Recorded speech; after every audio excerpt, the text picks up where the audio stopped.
Welcome back to Homestand NBA. In the year 2023, we're looking a little bit different right now, and I'm the only one in the studio because, hustle, grind, work hard. And as you can tell, Justin is not in our postal code right now. Oh, you're in your The area behind code. postal code, area code, province, same exact thing. You're like 5 hours away from a flight right now too. But Justin, I do got to ask you before. Actually, Jelani's also out right now. Jelani's in New York. He will be back next week, so stay tuned for that. We'll see Jelani post New Year's. But Justin is currently in a city with no basketball team. Justin, what's it like being in Vancouver? I love it. I don't think I'm ever gonna come back. I don't think.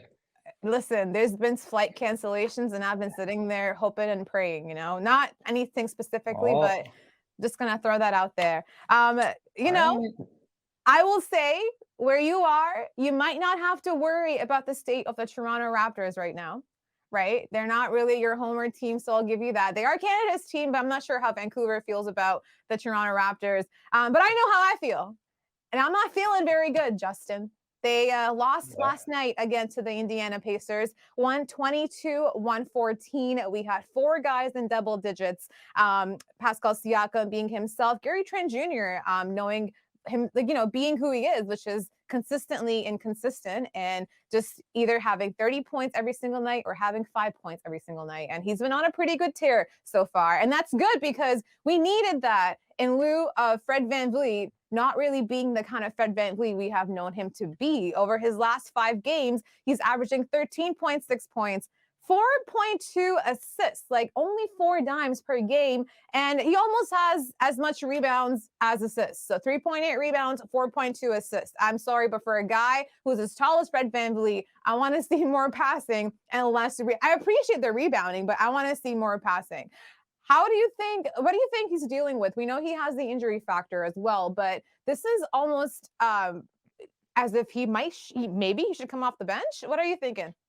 But who's he gonna come off the bench for? Like the bench has depleted itself anyway, right? When you look at the Toronto Raptors and you look at this team, when you talk about Gary Trent Jr., I thought you were actually gonna go towards it's boosting his trade value because last night that's a game that's gonna boost his trade value to acquire assets. But to stick to your topic about Fred VanVleet, the shooting. This guy for years previous, from all-stars we all know, but also a guy that could really rely on from the three-point land, and he's been pitiful.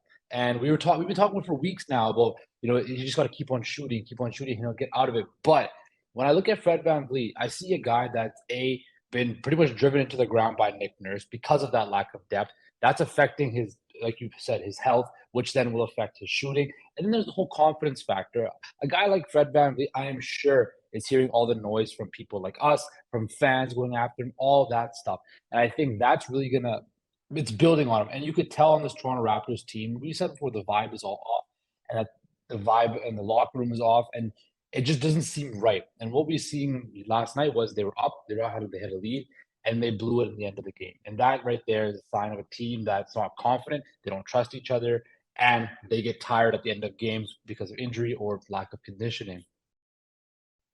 I'm glad you brought up the game last night again, because I think we saw some key factors that pretty much tell you how this season has been looking the entire way through and where the flaws might be coming from. The entire first half, Scotty was kind of looking to not shoot. I think he was looking to not go to the rim. The announcers, the broadcast on TSN said it a billion times, but it really reiterated to us just how much Scotty wasn't looking to get his shot off. It wasn't until the second half, which is kind of the way Scotty moves. He only gets going in the second half. In the first half, he tries to feel what the game is like. But I do want to say his facilitating really came through in that first half. And it showed while he was on that court that this team needed him to have the ball and to pass it around. It got Gary Trent open. It got Pascal Siakam open. It also got Scotty open at some points as well. And do you think that could be a role that we could see Scotty grow into? And perhaps if you want to retain Freddie somehow, that would allow Freddie to be more of a catch and shoot guy? I know all the fan base wants him to be that point guard, right? I know we've all seen and heard those talks about how we want to see Scotty Barnes be the guy that brings the ball up the court, that facilitator of the offense. I don't think he's that guy, though. I want to see Scotty Barnes play in the post. I want to see him play in the paint, use his athletic ability, use his size to bully guys down on the block.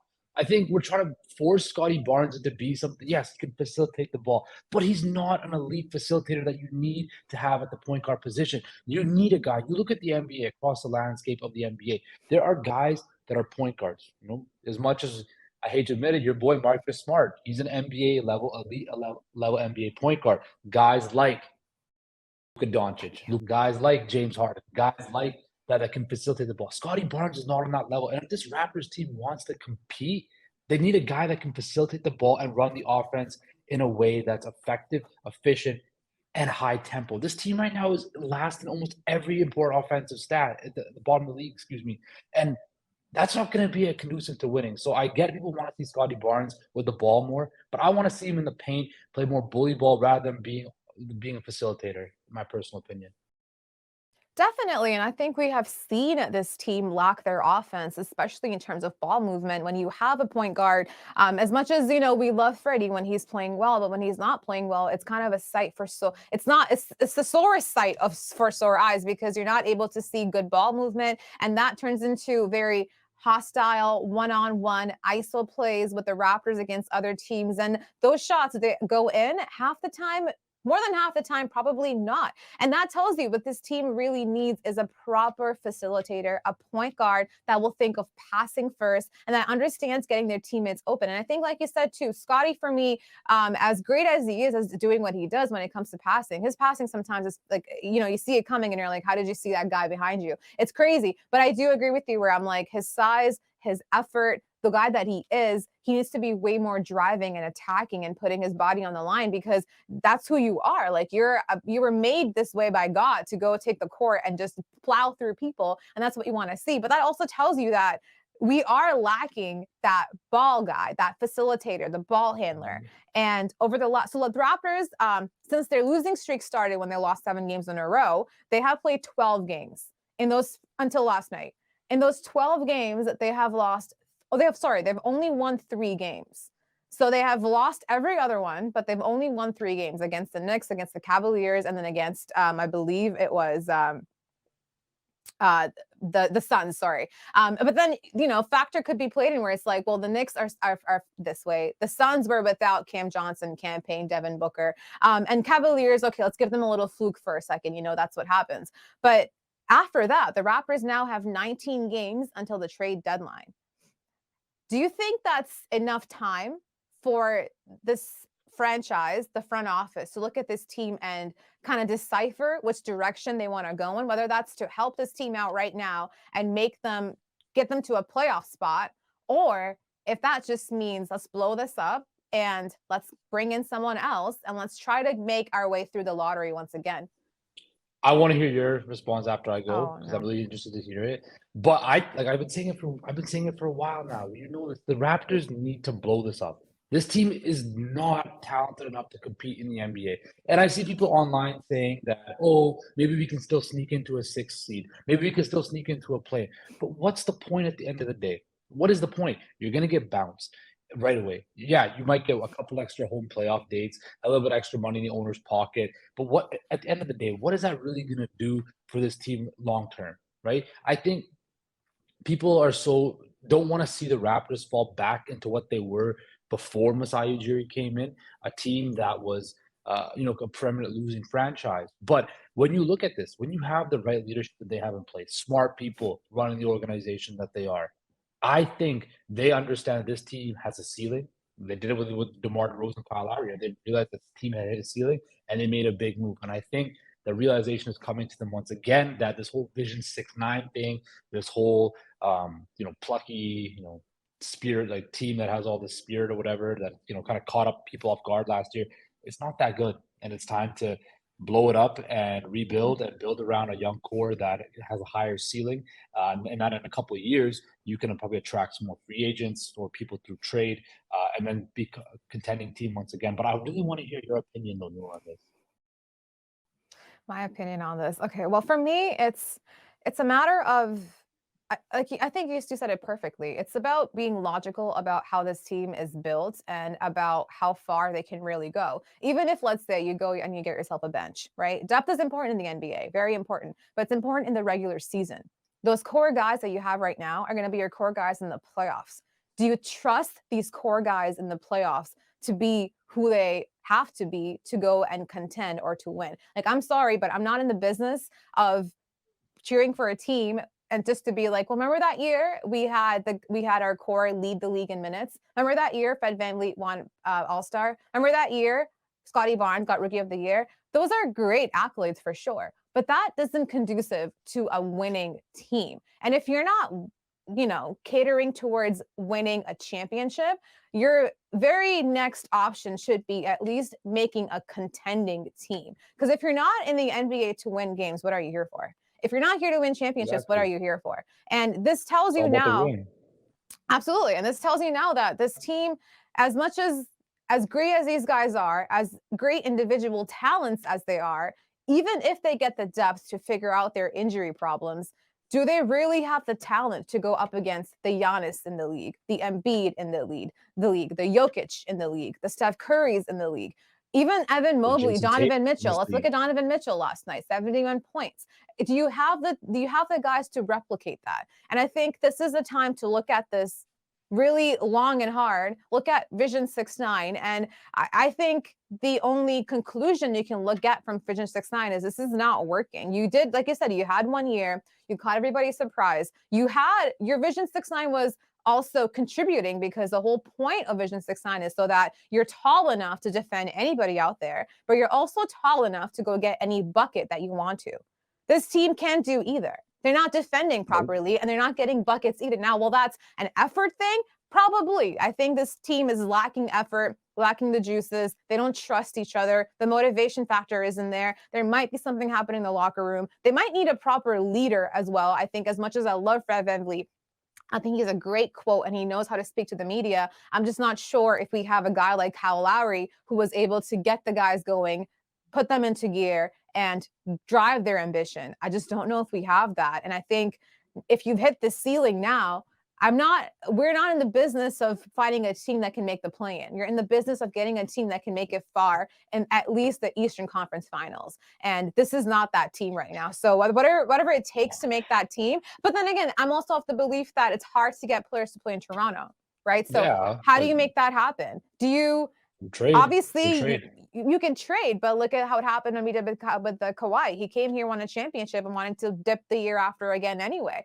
But But it was the worth whole it though. They won the time. They won the hundred championship, right? percent. I'll do that. I'll do that deal 9 times out of 10. But the whole thing is, how do you retain these guys? And the whole way to retain these star caliber players would be to draft them yourself, right? So to go in the lottery, pick out your own guy, just like you did Hmm. with Scotty Barnes, and draft them yourself. But the only question I get out of that for myself, as well as for you too, and everybody else out there watching, is would that be worth it to go and waste Pascal Siakam's great year, OG Anunoby's great year? Like, what would they Oh, think about that, and how would they be able to, just shut down their talent for the rest of the year? it's a team sport. It's not an individual sport. Like, so what? Pascal Siakam had a good year.